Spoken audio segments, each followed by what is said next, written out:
일본 의회는 약 21조 3천억 엔 규모의 대규모 경기 부양책을 승인하며 경기 회복과 산업 경쟁력 강화를 본격적으로 추진하고 있다. 이번 조치는 팬데믹 이후 가장 큰 규모로서 일본 경제가 직면한 성장 둔화와 물가 부담 문제를 동시에 완화하기 위한 전략적 결정으로 해석된다. 새 내각은 경제 전반의 활력을 높이기 위해 재정 투입을 확대하고 국가 산업 기반을 재정비하는 데 정책의 무게를 두고 있다. 이러한 배경 속에서 이번 부양책은 일본 경제의 중장기 방향을 가늠할 중요한 기준으로 평가된다. 부양책의 전체 규모는 약 21조 3천억 엔이며 이 가운데 일반 지출이 약 17조 7천억 엔을 차지한다.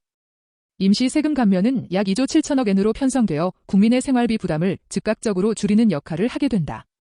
남은 재원은 산업보조금, 지역경제 활성화 사업, 기업혁신 지원 프로그램 등에 투입된다. 필요한 재정은 이달 말 결정될 추가 예산을 통해 마련될 전망이며 정부는 민간 투자 확대와 경제 심리 개선 효과도 함께 기대하고 있다. 이번 부양책의 핵심 목표는 산업 경쟁력 확충과 경기 회복의 지속이다. 반도체 기술 자립 기반 강화, 인공지능 산업 육성, 조선업 생산 역량 확장 등 전략 산업 분야가 중점적으로 지원된다. 또한 생활비 상승으로 어려움을 겪는 가구를 돕기 위한 지원 정책도 포함되어 가계 부담 완화를 병행하는 정책 기조가 명확히 나타나고 있다.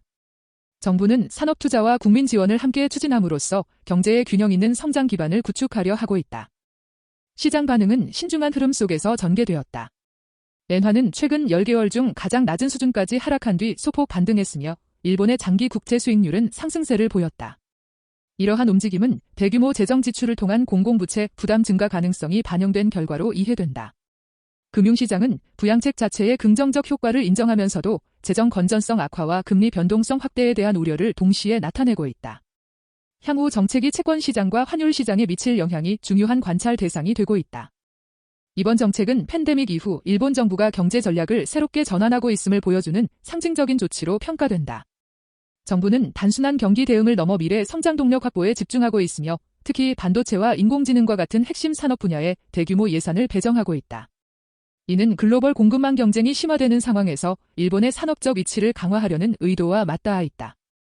동시에 가계 지원을 통해 소비 회복의 토대를 마련함으로써 경제 전반의 안정화 효과를 기대하고 있다. 향후 전망에서 가장 중요한 부분은 재정 건전성과 성장 효과의 균형이다. 일본은 이미 매우 높은 수준의 공공부채를 보유하고 있어 금리 변동과 국채 수요에 대한 부담이 증가할 가능성이 있다. 부양책이 실제 산업 투자 증가로 이어질지 여부와 가계 소비 회복 속도, 물가 안정 가능성 등이 향후 경제 흐름을 좌우할 것이다. 이번 조치는 일본 경제가 구조 변화의 중요한 국면에 진입했음을 보여주며 향후 정책의 지속 가능성과 실행력이 핵심적인 평가 기준이 될 것으로 보인다.